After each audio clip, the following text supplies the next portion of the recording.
దేవుని పేరిట మీ అందరికీ వందనాలు. ఈరోజు దేవుని వాక్య సందేశం ఆదికాండము 15వ అధ్యాయం. అబ్రాముతో దేవుని ఉడంబడిక.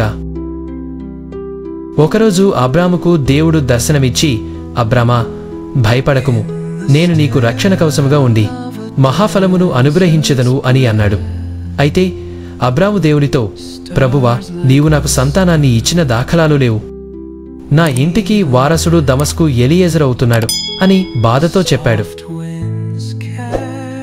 అప్పుడే దేవుడు, నీ వారసుడు అతడు కాదు, నీ స్వశరీరములో పుట్టినవాడే నీకు వారసుడగును అని స్పష్టంగా తెలిపాడు.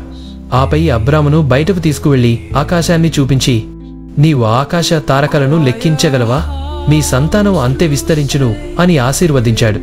అబ్రాము దేవునిపై నమ్మకం ఉంచాడు.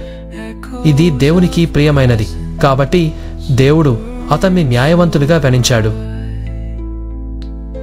అప్పుడు దేవుడు, నేను నీకు ఈ దేశమును ఇచ్చదను అని చెప్పాడు. అయితే అబ్రాము, ప్రభువా, నేను దీన్ని ఎలా పొందుతానో నాకు ఒక సూచన ఇవ్వండి అని అడిగాడు. దేవుడు, 3 ఏండ్ల పెయ్యను, 3 ఏండ్ల మేకను, 3 ఏండ్ల పొట్టేలును, ఒక తెల్ల గువ్వను, ఒక పావురపు పిల్లను తీసుకునిరా అని ఆదేశించాడు. అబ్రాము ఆ జంతువులను తీసుకువచ్చి వాటిని 2గా కోసి ఎదురుగా అమర్చాడు.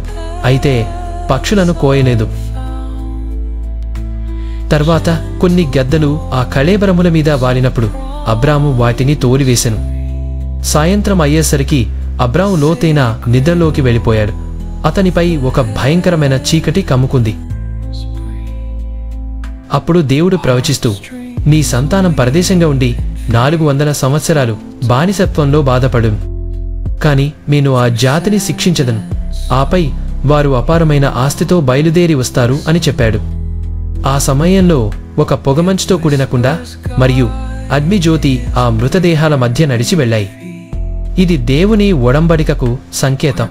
ఆ రోజు దేవుడు అబ్రాముతో ఒడంబడిక చేసి, ఈ ఐగుప్తు నది నుండి యూఫ్రటీసు నది వరకు మీ సంతానానికి దేశం ఇచ్చి ఉన్నాను అని హామీ ఇచ్చాడు.